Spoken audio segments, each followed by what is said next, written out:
Hello, good morning बच्चों। स्वागत है आपका मेरे यूट्यूब चैनल केमिस्ट्री सखा पे। और मैं हूं केमिस्ट्री एक्सपर्ट मनोज शर्मा। जो आपका फर्स्ट चैप्टर चल रहा है स्ट्रक्चर ऑफ एटम, उसके प्रीवियस लेक्चर में जो डिलीवर किया जा चुका है आपको, उसमें हम लोगों ने बोर मॉडल से रिलेटेड क्वेश्चंस प्रैक्टिस किए थे। रेडियस निकालने के, एनर्जी निकालने के, या नंबर ऑफ रिवोल्यूशंस पर सेकेंड, या और भी कुछ कॉन्सेप्चुअल क्वेश्चंस जिनको हम लोगों ने सॉल्व किया था। बोर मॉडल की एक स्पेशलिटी थी कि बोर मॉडल ने हाइड्रोजन स्पेक्ट्रम को एक्सप्लेन किया था। तो किस तरीके से एक्सप्लेन किया था वो बातें हमें करनी हैं। मतलब हाइड्रोजन स्पेक्ट्रम होता क्या है पहले तो हम ये जानेंगे, क्या क्या ऑब्जर्वेशंस होते हैं ये जानेंगे, और फिर उसके बाद उसको हम बोर मॉडल से एक्सप्लेन करेंगे।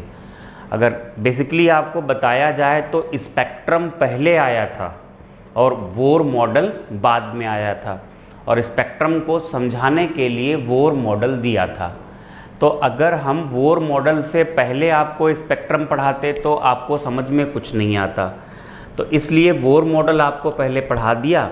अब हम ये भी पढ़ लेंगे कि हाइड्रोजन स्पेक्ट्रम है क्या और क्या ऑब्जर्वेशंस हैं उसमें, और उसको किस तरीके से बोर मॉडल से एक्सप्लेन किया गया, और क्या वहाँ पर न्यूमेरिकल कंडीशंस बनती हैं।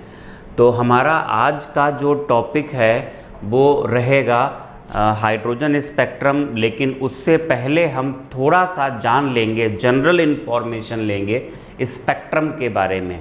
तो डालिएगा, कॉपी पेन उठाइए बच्चों और डालिए हेडिंग स्पेक्ट्रम।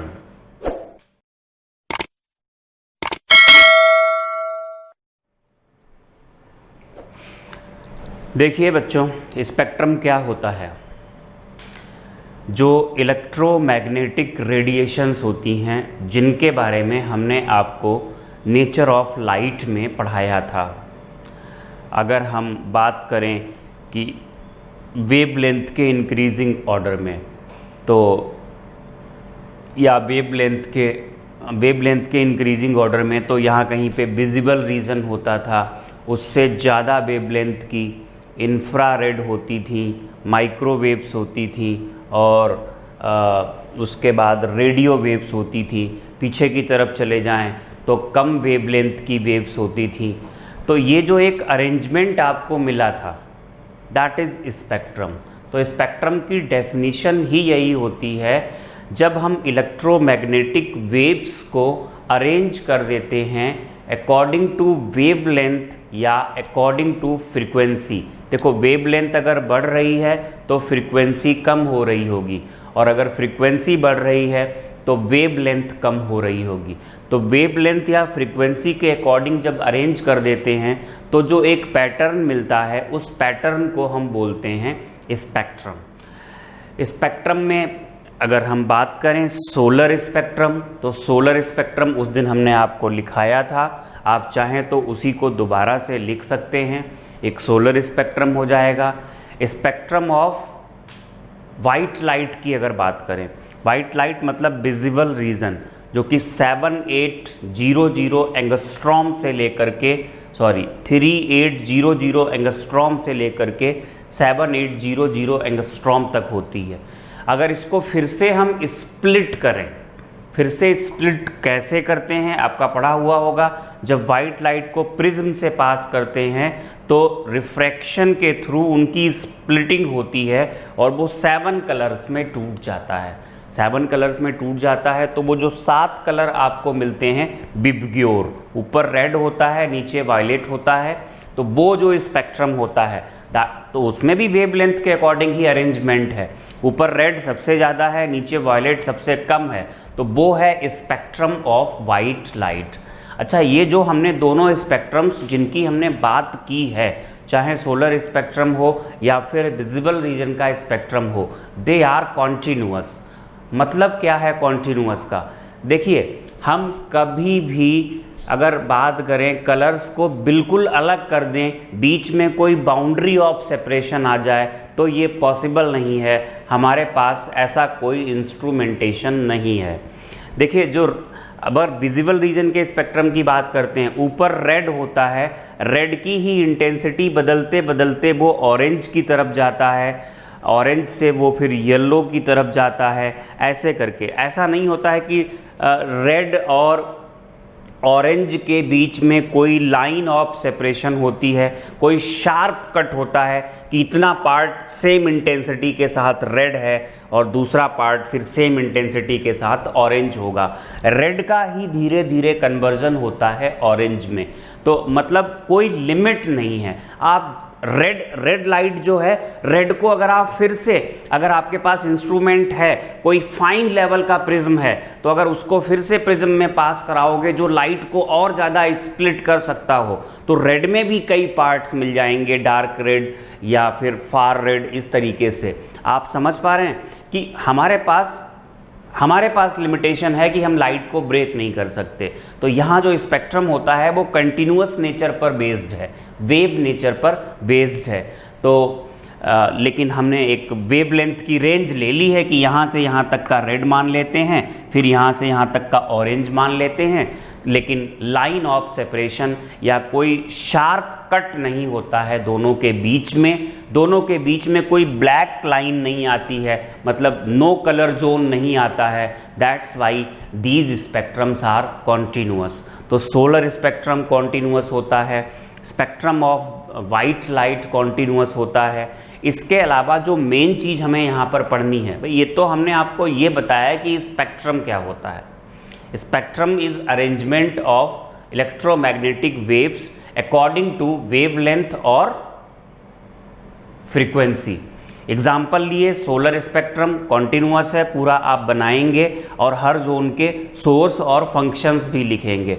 उसके और भी सोर्सेस होते हैं, सोर्स और फंक्शंस लिखेंगे, ये आपका काम रहेगा। फिर उसके बाद हम लोग बात कर रहे थे स्पेक्ट्रम ऑफ वाइट लाइट, तो 7 कलर्स में हम लोगों ने किया था, ये भी कॉन्टिन्यूअस होता है। और ये दोनों स्पेक्ट्रम एमिशन स्पेक्ट्रम होते हैं। एमिशन स्पेक्ट्रम मतलब सन से जो लाइट एमिट होती है उसको हम स्प्लिट कराते हैं, डिफरेंट जोन्स में बांटते हैं। ऐसे ही वाइट लाइट एमिट होती है किसी ना किसी सोर्स से, तो उसको भी हम क्या करते हैं, स्प्लिट कराते हैं। लेकिन जो हमें मेन यहाँ पर बात करनी है, जो हमारा मेन मुद्दा है, वो है केमिकल स्पेक्ट्रम का। तो केमिकल स्पेक्ट्रम जब हम पढ़ेंगे तभी हम जा पाएंगे हाइड्रोजन स्पेक्ट्रम पे। क्या ज़रूरत पड़ी केमिकल स्पेक्ट्रम की, क्या होते हैं केमिकल स्पेक्ट्रम, कितने टाइप के होते हैं केमिकल्स के स्पेक्ट्रम, ये सारी बात करेंगे और तब हम जा पाएंगे हाइड्रोजन स्पेक्ट्रम पे। होपफुली 2 लेक्चर्स लग जाएंगे। तो सबसे पहले तो स्पेक्ट्रम में आप लिखें when electromagnetic radiations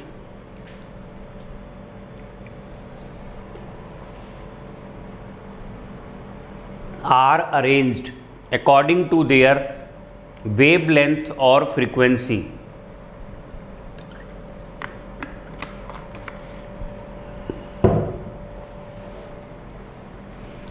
When electromagnetic radiations are arranged according to their wavelength or frequency, a regular pattern is obtained called as spectrum. A regular pattern is obtained called as spectrum. इसको हम spectrum कहते हैं। Example आप डालिएगा। सबसे पहले solar spectrum.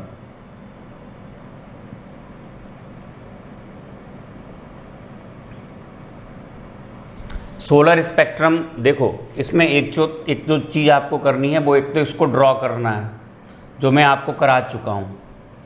इसके बाद आपको हर जोन का सोर्स लिखना है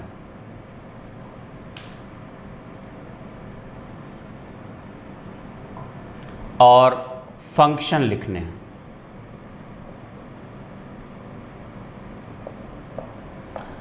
हालांकि यहाँ से ज़्यादा नहीं पूछा जाएगा सोलर स्पेक्ट्रम से।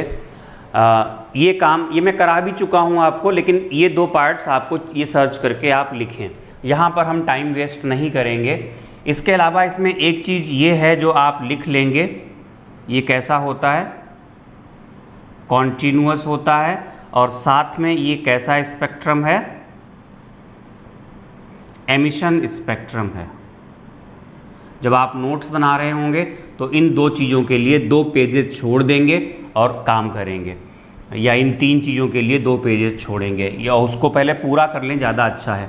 कॉन्टीन्यूअस होता है और ये स्पेक्ट्रम होता है। कॉन्टीन्यूअस के ब्रैकेट में आप चाहें तो लिख भी दें, लिखें there is no line of separation between 2 Jones.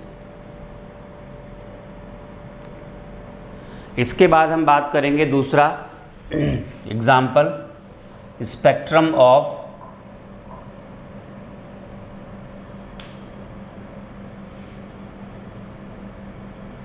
White light, visible region. तो इस तरीके से कुछ ऑब्टेन करते हैं, आपको पता होगा इसमें प्रिज्म होता है, प्रिज्म का काम होता है लाइट, जैसे इस तरीके से आपने इस पर ये वाइट लाइट को स्ट्राइक कराया, यहीं से क्या होता है, एक बार यहाँ रिफ्रैक्शन होता है, ब्रेकिंग स्टार्ट हो जाती है इस तरीके से, और फाइनली यहाँ पर जा कर के 1 2, अब हमें तो गैप दिखाना पड़ रहा है, 4 5 6 ये हो गए, और ये 7, हमें तो बीच में गैप दिखाना पड़ रहा है, ये होता है बिब ग्योर।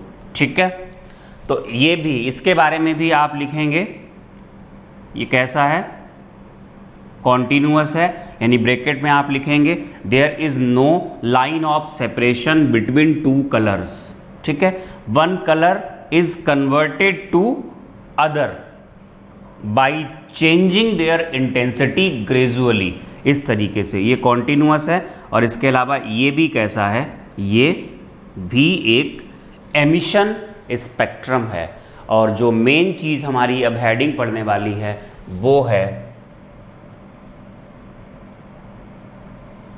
Chemical spectrum.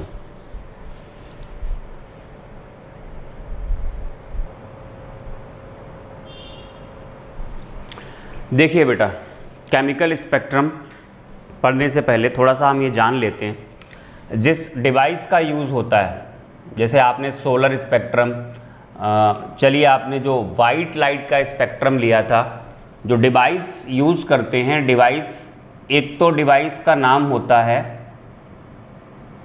स्पेक्ट्रोस्कोप। स्पेक्ट्रोस्कोप में होता क्या क्या है, स्पेक्ट्रोस्कोप में एक तो प्रिज्म होगा या कोई ऐसा इंस्ट्रूमेंट होगा जो लाइट का डिस्पर्जन करा सके, लाइट को अलग अलग पार्ट्स में ब्रेक करा सके। प्रिज्म प्लस यहाँ पर एक टेलीस्कोप होगी, टेलीस्कोप का काम क्या होगा, उन कलर्स को अलग अलग हम देख सकते हैं, स्पेक्ट्रोस्कोप बोलते हैं। या इसी को एक दूसरा नाम दिया गया है स्पेक्ट्रोग्राफ, स्पेक्ट्रोग्राफ भी नाम दिया गया है। स्पेक्ट्रोग्राफ में क्या होता है, प्रिज्म तो होता ही है, बस टेलीस्कोप की जगह हम क्या करते हैं, फोटोग्राफिक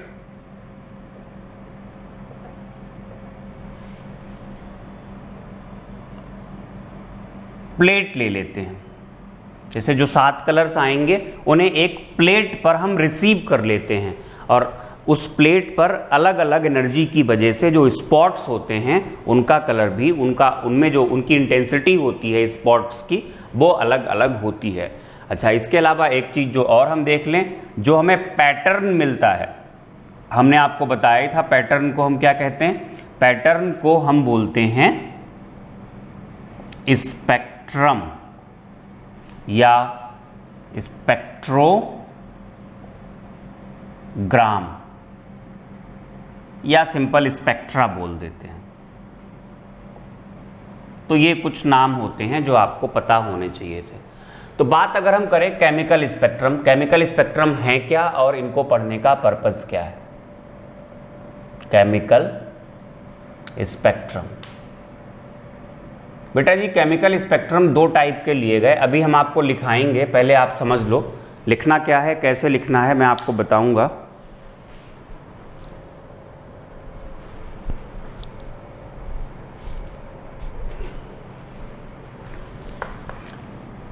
देखो केमिकल स्पेक्ट्रम दो टाइप के लिए गए हैं, एक लिया गया है एमिशन स्पेक्ट्रम, या उसी को हम लाइन स्पेक्ट्रम कहते हैं, या उसी को एटॉमिक स्पेक्ट्रम कहते हैं। समझते हैं इसे एमिशन स्पेक्ट्रम क्यों कहा जाता है। एमिशन स्पेक्ट्रम क्या करते हैं, इसमें ध्यान देना। ये एक ट्यूब होती है, इलेक्ट्रिक ट्यूब होती है, डिस्चार्ज ट्यूब बोलते हैं जनरली इसको। इसमें ये इलेक्ट्रोड्स लगे हुए होते हैं, एक कैथोड होगा एक एनोड होगा। चलिए ये एनोड हो गया, ये कैथोड हो गया। इसमें ये मान लो हम हाइड्रोजन स्पेक्ट्रम निकाल रहे हैं, तो हाइड्रोजन गैस भरी जाती है बहुत कम प्रेशर पे, और हाई वोल्टेज जब दिया जाता है तो इसका मतलब आपने इलेक्ट्रिकल एनर्जी दे दी, और इलेक्ट्रिकल एनर्जी देने से क्या हुआ, इलेक्ट्रिकल एनर्जी देने से अब ये हीटअप हो जाती है और ये रेडिएशंस को एमिट करने लगती है। जो गैस थी वो क्या करेगी, रेडिएशंस को एमिट करने लगेगी। फिर हम क्या करते हैं, ये स्लिट का यूज़ करते हैं। स्लिट का काम होता है कि आप उतने रेडिएशंस को ही आगे ले जा पाओगे जितने आप चाहोगे, बाकी को हम यहाँ रोक देते हैं। और जो रेडिएशन यहाँ पर गए हैं, जब हम इसका एनालिसिस प्रिज्म से करते हैं तो फिर ये रेडिएशन ब्रेक होती है, जितने भी इसमें ब्रेक होने होते हैं, जितने पार्ट्स में इसको टूटना होता है ये उतने पार्ट्स में टूट जाती है। मान लो ये दो पार्ट्स में टूट गई, और ये जो मिली हैं दीज आर, इनको हम कहते हैं ब्राइट लाइंस। ये जो ब्राइट लाइंस मिलती हैं इसी को हम बोलते हैं लाइन स्पेक्ट्रम, या इसी को हम बोलते हैं एमिशन स्पेक्ट्रम। आप चाहें ब्रैकेट में क्या लिख लेना, लाइन स्पेक्ट्रम, या इसी को आप लिख लेना एटॉमिक स्पेक्ट्रम। देखो फिर से इसको एक बार पढ़ते हैं। किसी भी सब्सटेंस, जनरली ये एलिमेंट होता है, that's why it is called as atomic spectrum. Heat किया डिस्चार्ज ट्यूब में, जो रेडिएशंस एमिटेड थे, भाई इसने एनर्जी ली, हीट एनर्जी ली, और हीट एनर्जी लेने के बाद क्या किया, रेडिएशंस को एमिट किया, एनर्जी को एमिट किया in the form of radiations. उन रेडिएशंस को हमने प्रिज्म से पास कराया, और जो हमें रेडिएशंस स्प्लिट होने के बाद मिली उनकी वेवलेंथ देख ली। ये जो वेवलेंथ होती है, ये हर पर्टिकुलर एलिमेंट के लिए वेवलेंथ कैसी होती है, कैरेक्टरिस्टिक होती है। जो वेवलेंथ हाइड्रोजन में मिलेगी वो वेवलेंथ फिर कहीं और नहीं मिलने वाली हैं। जो वेवलेंथ सोडियम में मिलेगी वो वेवलेंथ कहीं और नहीं मिलने वाली हैं। दैट्स वाई जो स्पेक्ट्रम होते हैं they are called fingerprints of chemical substances, और केमिकल सब्सटेंसेस को पहचानने के लिए स्पेक्ट्रम का यूज़ होता है। जैसे मान लीजिए अभी हमें पता है कि ये हाइड्रोजन है, तो क्या किया गया, इसका स्पेक्ट्रम बना के रख लिया गया, और किसी अननोन सोर्स से कोई कंपाउंड मिला, अब हमें नहीं पता कि वो क्या है, तो हम क्या करेंगे, उसका स्पेक्ट्रम निकालेंगे, और वो स्पेक्ट्रम जो पहले से हमारे पास लिस्ट है उससे हम मैच कराएंगे, किससे मैच करता है, और हमें पता लग जाएगा कि ये सब्सटेंस कौन सा है, केमिकल सब्सटेंस कौन सा है, हाइड्रोजन है या जो भी है। ठीक है, तो ये एमिशन स्पेक्ट्रम ये होता है। इसको एमिशन स्पेक्ट्रम इसलिए कहा गया कि हीट किया और उसके बाद रेडिएशंस यहाँ पर एमिट हुए। जो रेडिएशंस एमिट हुए हमने उनका एनालिसिस किया। जो रेडिएशंस यहाँ पर एमिट हुए हमने एमिटेड रेडिएशंस का एनालिसिस किया। That's why it is called emission spectrum. अच्छा, दूसरा होता है, यहाँ पर बात करते हैं हम, इसी में होता है absorption spectrum. Absorption spectrum generally compounds का लिया जाता है। एब्जॉर्प्शन स्पेक्ट्रम को हम लोग बैंड स्पेक्ट्रम भी कहते हैं। क्या करते हैं इसमें, एब्जॉर्प्शन स्पेक्ट्रम या बैंड स्पेक्ट्रम में ये हमने कोई केमिकल कंपाउंड का सॉल्यूशन ले लिया, और जो सॉल्यूशन लेंगे, मान लो कि एक कंपाउंड X है, उसका स्पेक्ट्रम आप लेना चाहते हैं, तो इसमें कोई ना कोई सॉल्वेंट में आपने मिलाया होगा। सॉल्वेंट का स्पेक्ट्रम पहले से ही पता होता है, तो जो भी यहाँ पर मिलेगा वो सॉल्वेंट का हटा देंगे पहले से ही।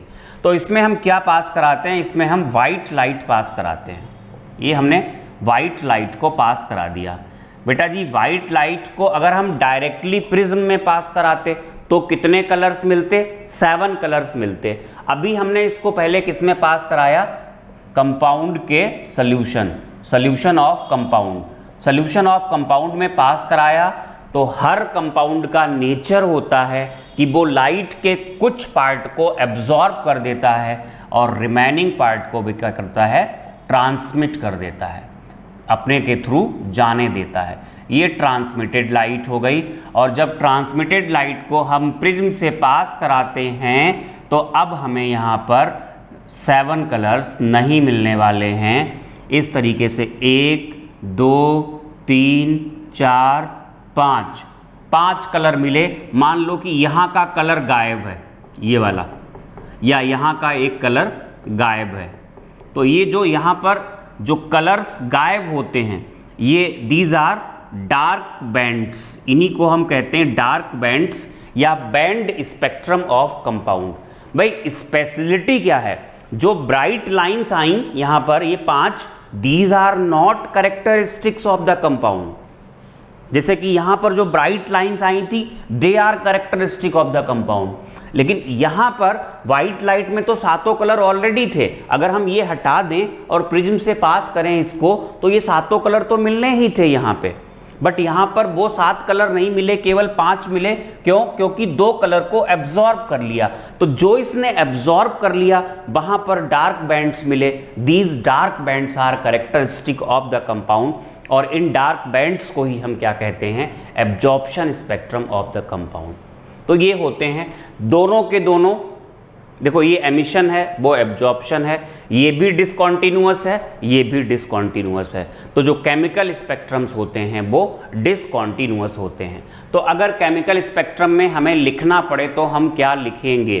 केमिकल स्पेक्ट्रम में हेडिंग आपकी पड़ेगी केमिकल स्पेक्ट्रम। उसके बाद हमने एक नोट डलवाया था कि स्पेक्ट्रोस्कोप क्या है या स्पेक्ट्रोग्राफ क्या है, स्पेक्ट्रोग्राम क्या है, स्पेक्ट्रा क्या है और स्पेक्ट्रम क्या है। या एक चीज़ जो नहीं लिखाई थी, आप चाहें तो ये भी कह सकते हैं, study of spectrum is called spectroscopy.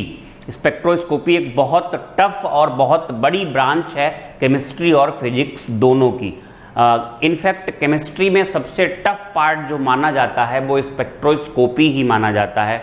मैं जो आपको यहाँ पर पढ़ा रहा हूँ वो 0.01% भी नहीं पढ़ा रहा हूँ टोटल स्पेक्ट्रम का, जो आपको यहाँ पर पढ़ाया जा रहा है। फिर आप लिखेंगे केमिकल स्पेक्ट्रम में 2 टाइप्स में आप पहला डालेंगे एमिशन स्पेक्ट्रम या लाइन स्पेक्ट्रम या एटॉमिक स्पेक्ट्रम।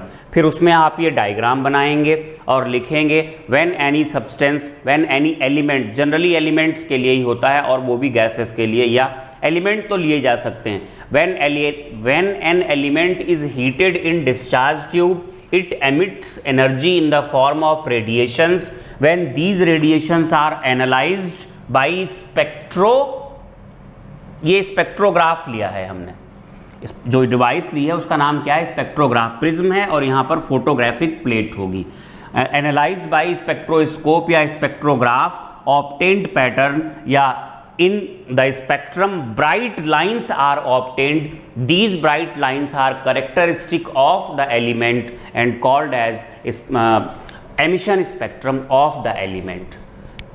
इतना इसमें लिखने के बाद फिर आप डालेंगे हेडिंग एब्जॉर्प्शन स्पेक्ट्रम या बैंड स्पेक्ट्रम। उसमें आप लिखेंगे when white light is passed through the solution of a compound, it absorbs some part of white light and remaining light is transmitted. When this remaining light is passed through the prism, spectrum has some dark bands also. Bright lines तो होंगी ही, dark bands भी होंगे। और यहाँ पर characteristic क्या है compound का? These dark bands are characteristics of the compound and called as band spectrum of the compound. अगर कोई सब्सटेंस आप लें, अगर उसका आपने एमिशन स्पेक्ट्रम ऑब्टेन किया है और अगर उसी का अगर आप एब्जॉर्प्शन स्पेक्ट्रम ऑब्टेन करते हैं, तो दोनों जो ब्राइट लाइंस और डार्क बैंड्स होते हैं दोनों सेम रीजन में होते हैं। बेटा यहाँ पर रीजन का मतलब है वेव लेंथ से, मतलब दोनों की वेव लेंथ कैसी होती है, सेम होती है। तो ये तो स्पेक्ट्रम की एक जनरल इंफॉर्मेशन आपको दे दी। अब इन दोनों में ही आप लिख लीजिएगा chemical spectrums are discontinuous. Discontinuous लिखें। इसके बाद हम बात करते हैं, डालेंगे हेडिंग हाइड्रोजन स्पेक्ट्रम, जो हमें पढ़ना है, जिसको हमें बोर मॉडल से एक्सप्लेन करना है।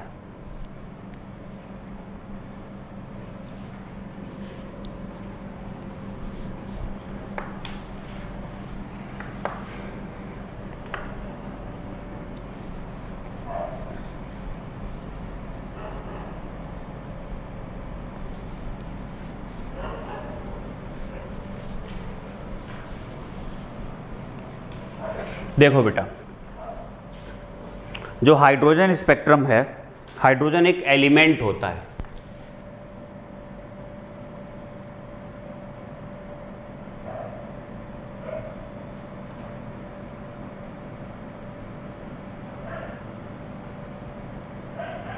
हाइड्रोजन एक एलिमेंट होता है और क्या करते हैं, हाइड्रोजन गैस को डिस्चार्ज ट्यूब में लेते हैं लो प्रेशर पे, और जब इलेक्ट्रिसिटी पास कराते हैं तो वहाँ पे रेडिएशंस निकलते हैं, होगा ही, एमिशन स्पेक्ट्रम है ये हाइड्रोजन का।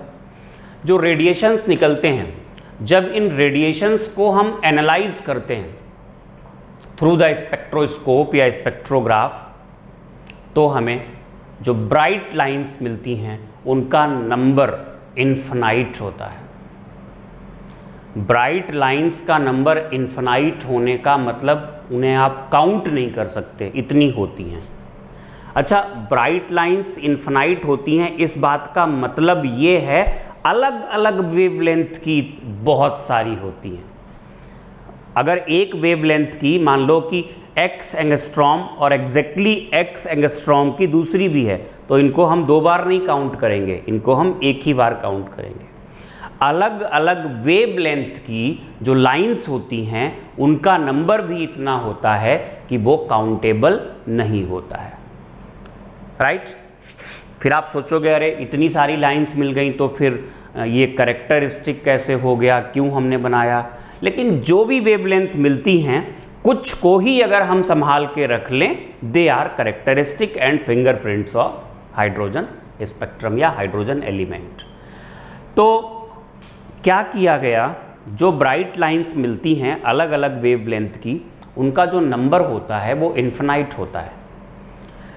पहले तो आपको थोड़ा सा हम ये आइडिया दे देते हैं कि ये लाइंस मिलती क्यों हैं, एनर्जी ये निकलती क्यों है। एक्सप्लेनेशन लिखाएंगे हम आपको। बोर मॉडल में ये एक्सप्लेन किया गया, जब हम हीट करते हैं इलेक्ट्रिसिटी के थ्रू, तो इलेक्ट्रॉन जो होता है वो एनर्जी को लेकर के हायर लेवल्स में चला जाता है। भाई पहले इलेक्ट्रॉन कहाँ था, फर्स्ट शेल में। अब इलेक्ट्रॉन कहाँ चला गया, second, third, fourth, fifth, sixth, higher levels में चला गया। जैसे उसने एनर्जी को एब्जॉर्ब किया, उस पर किसी का बस नहीं है। जितना आप जिस तरीके से हीट करोगे, हो सकता है शुरुआत में कम एनर्जी एब्जॉर्ब हो, बाद में जब ज़्यादा हीटिंग हो जाएगी तो ज़्यादा एनर्जी एब्जॉर्ब होगी। इलेक्ट्रॉन चला जाता है, इलेक्ट्रॉन का ट्रांजिशन हो जाता है हायर एनर्जी लेवल्स में, ठीक है। उनको हम बोलते हैं excited states of electron. Excited state में चला गया। Electron is not stable in excited state, उसको वापस आना है ग्राउंड स्टेट में, और जब ग्राउंड स्टेट में वापस आएगा तो क्या करेगा, जो एनर्जी एक्स्ट्रा है उसको छोड़ देगा in the form of radiations, और वही रेडिएशंस क्या बनाएंगी, एमिशन स्पेक्ट्रम। फिर क्वेश्चन ये बनता है why infinite number of lines.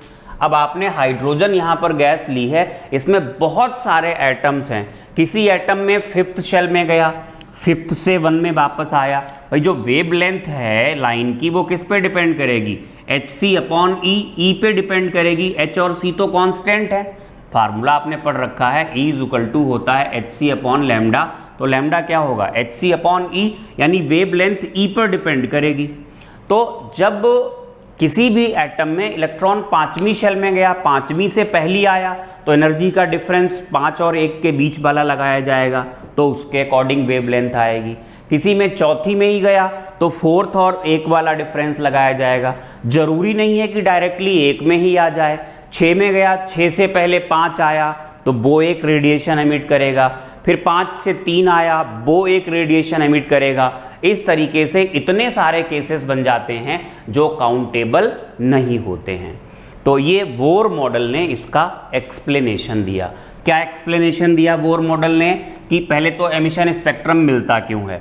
मिलता इसलिए है कि इलेक्ट्रॉन एनर्जी लेकर के हायर लेवल्स में चला जाता है, वहाँ वो उसकी स्टेट्स को हम बोलते हैं excited states. Electron is not stable in excited states, it will emit energy in the form of radiation और फाइनली वापस आ जाएगा ग्राउंड स्टेट में। तो जो रेडिएशंस एमिट करेगा they will form emission spectrum. फिर यहीं पे क्वेश्चन बनता है why infinite number of lines, तो आंसर दिया जाएगा यहीं पे there are a large number of hydrogen atoms in different atoms, different electronic transition takes place, hence infinite number of lines are obtained। अच्छा, ये जो लाइंस मिलती हैं, इन लाइंस को कुछ जोन्स में डिवाइड कर दिया गया है, कुछ सीरीजेज में डिवाइड कर दिया गया है कि भैया वेवलेंथ यहाँ से यहाँ तक है तो ये सीरीज, यहाँ से यहाँ तक है तो ये सीरीज, जैसे Lyman series, बामर series, Paschen series, आपने इन सीरीजेस के नाम सुने होंगे। तो ये जो सीरीज है लाइमन होगी या बामर होगी, ये इस बात पर डिपेंड करता है कि इलेक्ट्रॉन कौन से शेल में वापस आ रहा है। अगर पहली शेल में वापस आ रहा है, 2 से आए, 3 से आए, 4 से आए, इन्फिनिटी से आए, कहीं से भी आए, जो लाइन मिलेगी that will be the line of Lyman series. ऐसे ही बामर सीरीज तब होगी जब इलेक्ट्रॉन सेकेंड शेल में वापस आएगा, कहीं से भी वापस आए। तो ये सारी चीज़ें मैं आपको अभी लिखाता हूँ कि हाइड्रोजन स्पेक्ट्रम में क्या मिलता है, ये पहले लिखाते हैं, फिर उसका एक्सप्लेनेशन लिखाते हैं और एक्सप्लेनेशन के बेसिस पर हम उनको कुछ सीरीजेज में बांटते हैं और कौन सी सीरीज कब होगी उसके बारे में बात करते हैं। थ्योरेटिकल पोर्शन खत्म हो जाएगा यहीं पे, उसके बाद हम स्टार्ट कर लेंगे numericals of hydrogen spectrum.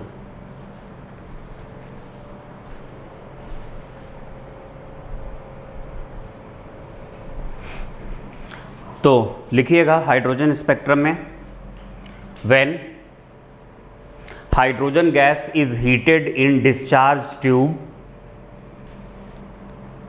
it emits radiations। Full stop के बाद लिखें when these radiations are analyzed by spectrograph, when these radiations are analyzed by spectrograph, comma लगा के, its emission spectrum, its emission spectrum has infinite number of lines, bracket में, of different wavelengths। Full stop के बाद लिखें इसका explanation. Explanation में लिखिएगा it is explained by verse model. लिखें फुल स्टॉप के बाद इसमें एक्सप्लेन्ड बाई वोर्स मॉडल के बाद, when hydrogen gas is heated in discharge tube, when hydrogen gas is heated in discharge tube, comma लगा के, electrons absorb energy, electrons absorb energy and their transition take place to higher energy levels, their transition take place to higher energy levels called excited states, full stop के बाद electron is not stable in excited states, electron is not stable in excited states, comma लगा के, it emits energy in the form of radiations, it emits energy in the form of radiations and finally returns to ground state,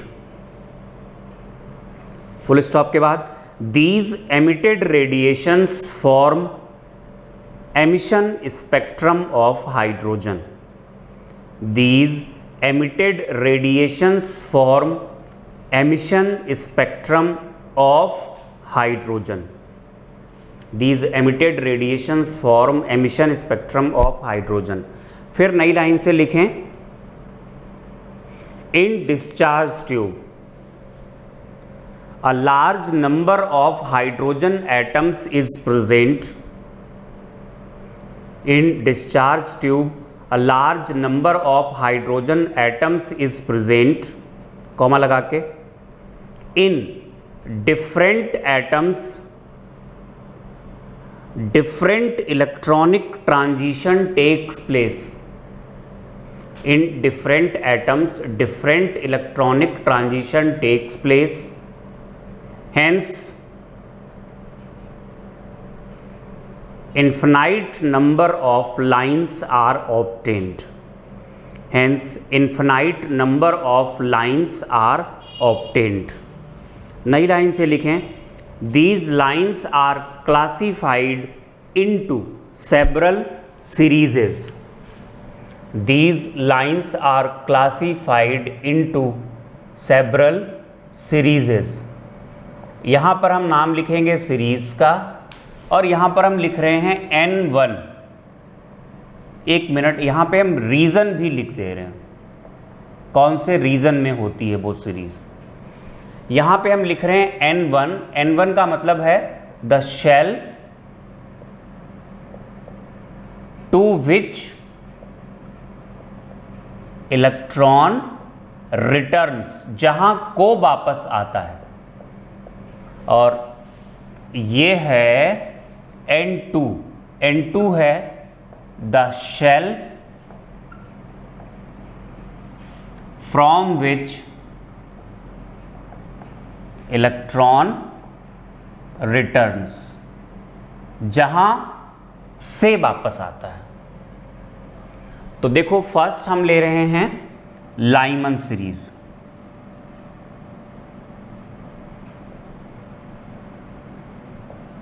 सबके नाम लिख लेते हैं पहले।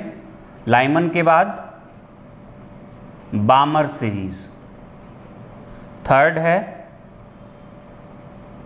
पाश्चन series, fourth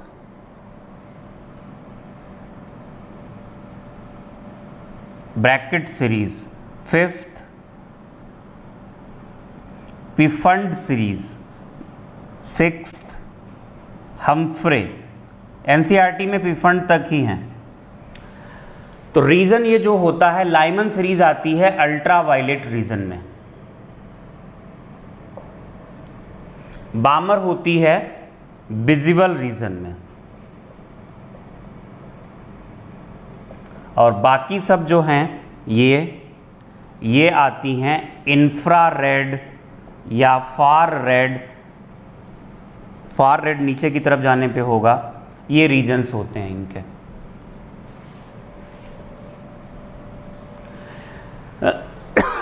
देखिए Lyman series तब होगी जब N1 1 होगा, मतलब पहली शेल में वापस आए।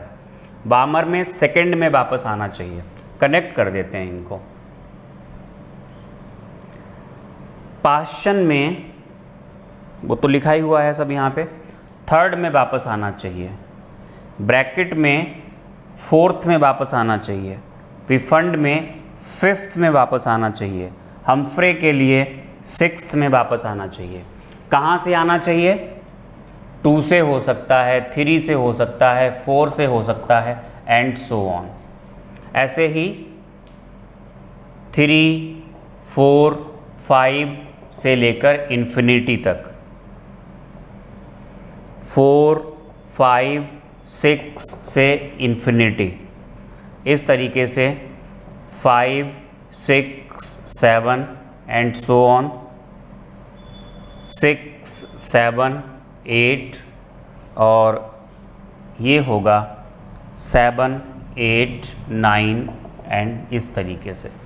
तो ये जो लाइंस थी उनको कुछ सीरीज़ में क्लासीफाई किया गया। इसको इस तरीके से भी दिखा देते हैं, देखिएगा, आप स्क्रीनशॉट ले लीजिएगा, कॉपी कर लीजिएगा। किताबों में इस तरीके से भी दिखाते हैं।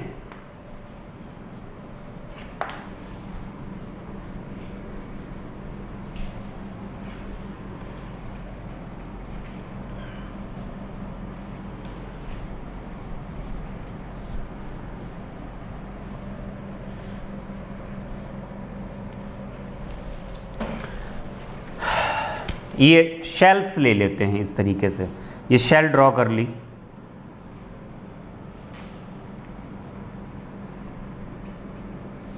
इस तरीके से। ये n 1 है, बड़ा गैप होगा यहाँ पे थोड़ा, क्योंकि 1 और 2 के बीच में एनर्जी का गैप सबसे ज़्यादा होता है। ये n है 2। अब गैप थोड़ा कम कर दिया हमने, हालांकि बहुत कम होना चाहिए था इसके कंपैरिजन में, या तो ये फिर बड़ा होना चाहिए था। 3 हो गया।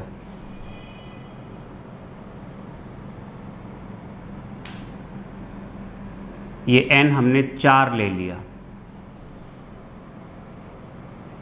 बेटा आप गैप और घटाएंगे तो फिर दिखना बंद हो जाएगा, इसलिए एडजस्ट करो इसी में।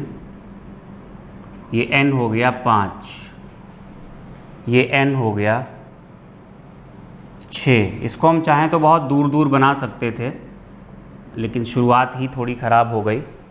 अब अगर 1 में आए, चाहे 2 से आए, 3 से आए, 4 से, 5 से, और ये हमने थोड़ा दूर जाके ये ले लिया इन्फिनिटी को, यहाँ से आए या फिर यहाँ से आए, ये जो बनेगा, ये जो लाइंस होंगी, इसको हम कहेंगे लाइमन सीरीज़ की लाइन। अब थोड़ा आगे बढ़ के अगर 2 में आए, अब कहीं से भी आए वो तो आप जानते ही हैं, इस तरीके से, इसको हम बोलेंगे बामर। इस तरीके से आप आगे बढ़ सकते हैं। 3 में वापस आए, कहीं से भी आए, इसको हम बोलेंगे पास्चन। इस तरीके से ये 3 में वापस आया था, अब हम 4 में ला रहे हैं। ये जो होती है ये वाली, इसके बारे में हम लिख रहे हैं नीचे क्योंकि वहाँ जगह नहीं है। ये होती है लाइमन, बामर, पास्चन, ये हो जाएगी ब्रैकेट। जब आप बनाएं तो थोड़ा इनको दूर दूर ले लें।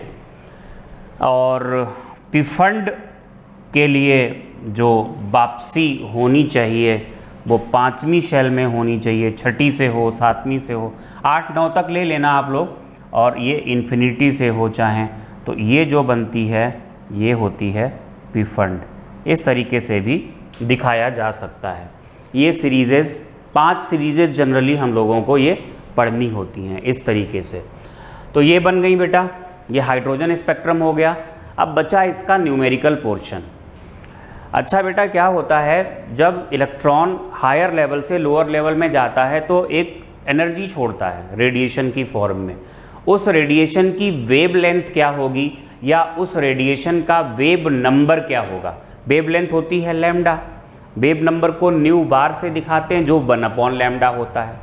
उसको कैलकुलेट करने के लिए एक डायरेक्ट फार्मूला दिया गया है, वैसे भी कैलकुलेट कर सकते हो एनर्जी का डिफरेंस लगा के, delta E, is equal to hc upon lambda से भी कर सकते हो, लेकिन थोड़ा और आसानी से कैलकुलेट करने के लिए एक फार्मूला दिया गया है जिसको हम कहते हैं रिडबर्ग फार्मूला।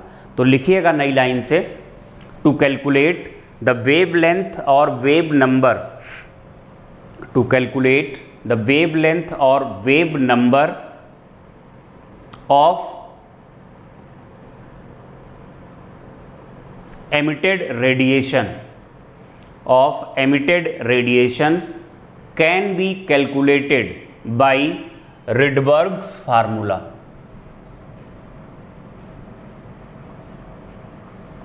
Rydberg's फार्मूला से कैलकुलेट कर सकते हैं।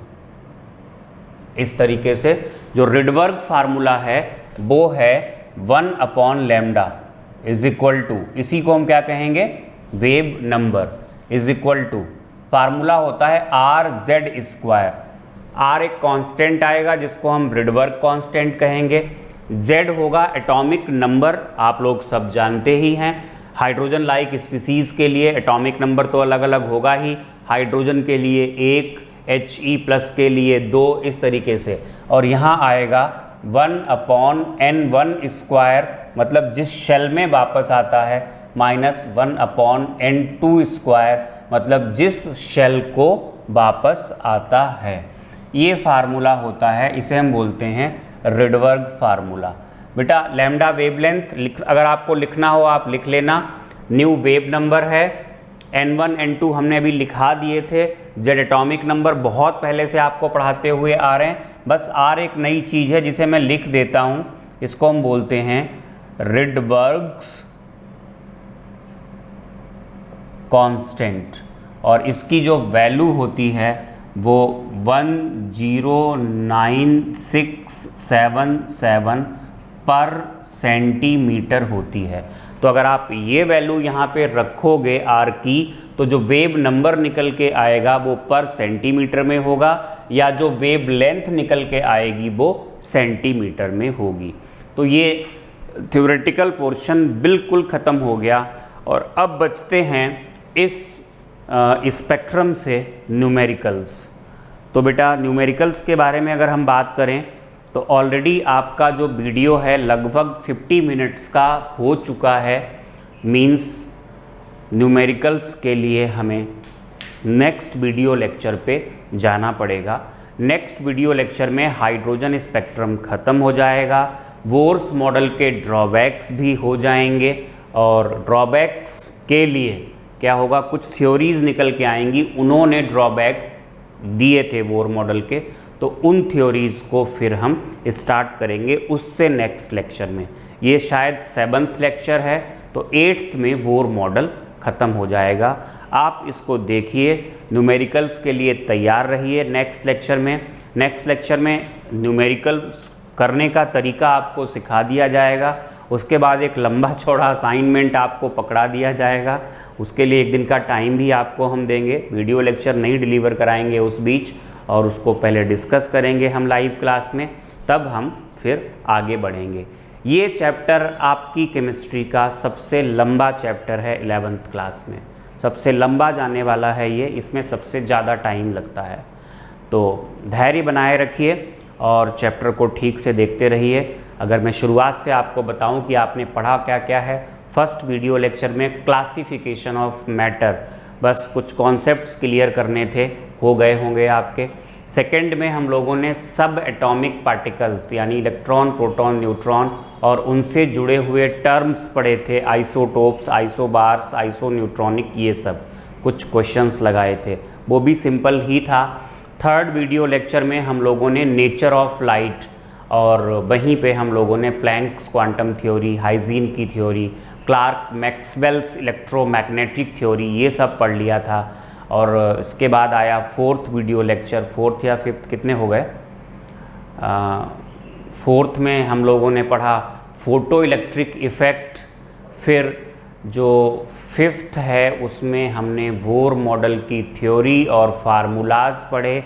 सिक्स्थ में वोर मॉडल के न्यूमेरिकल्स, और ये 7th में हाइड्रोजन स्पेक्ट्रम। 8th में हम लोग हाइड्रोजन स्पेक्ट्रम के न्यूमेरिकल्स करेंगे। और उन 8 लेक्चर्स के बाद आप ये मान के चलो 4-5 लेक्चर्स और आएंगे, तब जा कर के ऑलमोस्ट 15 लेक्चर्स में ये चैप्टर ख़त्म हो पाएगा। तो इसको देखते रहिए, स्टे ट्यून्ड। आपके मतलब का है आप चैनल को सब्सक्राइब कर दें, आपको चीज़ें मिलती रहेंगी, आपको पूरी केमिस्ट्री धीरे धीरे मिलती रहेगी पढ़ने को। पढ़िए, एंजॉय कीजिए। Thank you.